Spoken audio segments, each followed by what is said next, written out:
Australian expats have been caught up in the London riots, which are now springing up unpredictably across town. Well, last night we were in Brixton. There was a street party of like a celebration in Brixton and Cold Harbour Lane, and it sort of finished up. And about an hour later, the area was stormed by about a couple of hundred sort of kids between sort of 13, 16, and they just absolutely trashed the high street, taking whatever they could. And then, effectively Brixton was sort of shut down all day. No trains, no buses. And then essentially tonight it's been happening all across Hackney, Clapham Junction, right round through to Croydon, Peckham. My friends are stuck up in Camden. Short Farm's been hit as well. It's just happening everywhere.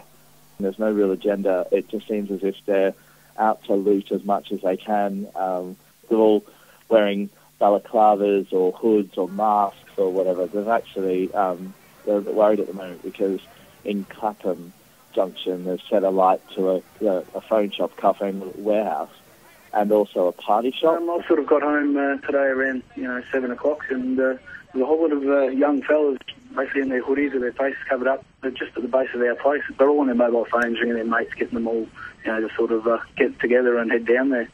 Just over 2 hours ago, they set the party shop on fire. So it was basically a party shop with a whole lot of fancy dress. They were in there stealing masks to cover their faces so they could break into places. Meanwhile, in Hackney, in the city's northeast, riot police struggle with roving gangs of youths. Down a side street, saw a gang of guys basically covered up, hoodies, scarves around their face, looking pretty intimidating. And I was basically across the road from them.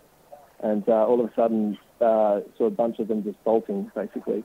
Saw one guy get taken to the ground by a bunch of police in riot gear. And that's when, immediately bricks started flying overhead, bottles, and a lot of the group that was spectating sort of mobilised and started, causing some action, really. London-based Australians are frantically contacting each other, with no one sure what will happen next. They're all really frightened. They're kind of inside watching it on the news and obviously hearing people running down the street. And, I've been watching sort of Facebook and seeing their status updates of, commenting about things being set alight and that they're not comfortable going to sleep and that kind of thing. So I work in Canary Wharf, but I'm actually meant to be going to Camden tomorrow. We've got an architectural office there. So I was actually meant to be going there tomorrow, but I've seen on the news sort of just recently that they've had breakouts in Camden and also in Chalk Farm, which is just up the road. So I'm not really quite sure what's going to happen tomorrow when we wake up.